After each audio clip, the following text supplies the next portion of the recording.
Hello. Hi, how are you? Good. How are you? Great, thank you. Nice to see you again. Thank you. Good to see you. So, come on, what excites you the most about the new season? From what you know. From what I know, what excites me the most is the presence of more vampires, particularly those who were the first in the sire line from Klaus and from Elijah and Rebecca, you know. The first season was very much season of the witches, I think. I call it that because there was the harvest ritual, there was the four that rose, you know, and then the second season involved a lot of the parents. It was dealing with all of those issues. Ultimately, Klaus dealt with them by killing the parents, some of them more than once, and his aunt. But season 3, you know, I've read the first 3 episodes, and it's very much more, very much more vampire-centric. So there's going to be some faces from their past that we haven't, as an audience, met before. Some of the first vampires they turned, some people who are very close to the family. So that's interesting to me to kind of delve into that world a little more. How is Klaus adjusting to life as a full-time dad now? Well, you know, not very well. Not not the most emotionally well-balanced father, perhaps. He seems to have done a great job of alienating his entire family, you know, possibly messing his daughter up beyond repair, even though she's yet to utter a syllable. So yeah, he's botching it up, good and proper. But you know that I believe he's trying. I do believe that he's making an effort, and often he acts, you know, in the interest of what he believes is the greater good, and you know does things that others would be afraid to do for the good of his family, for the protection of his family. But I think it's questionable whether those are the best courses of action. Yeah. Klaus is a villain, but all the fans are rooting for him to find love. Do you think he's ever gonna let himself to fall in love with someone?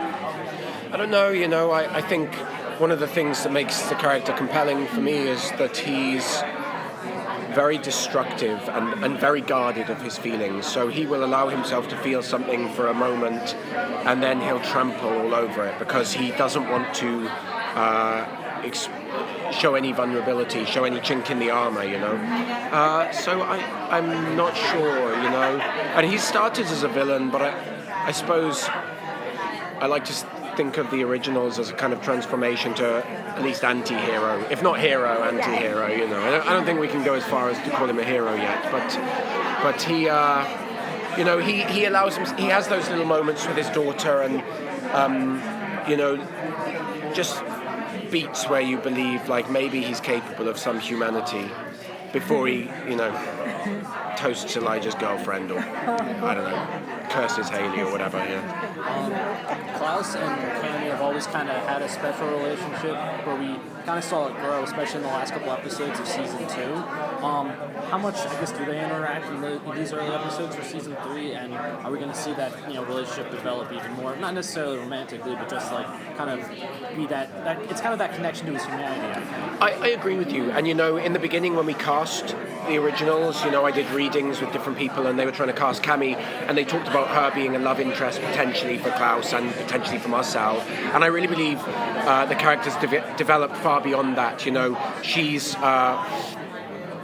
involved in the human faction, you know, with the humans against all the other factions, the witches, vampires, the wolves, and so on. She's also become somewhat of a therapist for Klaus. He's able to vent to her. She understands the motives behind his actions, which most would call evil, I think, in a way which he finds refreshing, hence his visits to her and his talks to her. And yeah, so at the beginning of season 3, certainly we find her being a sort of sounding board for him and therapizing him to a certain extent.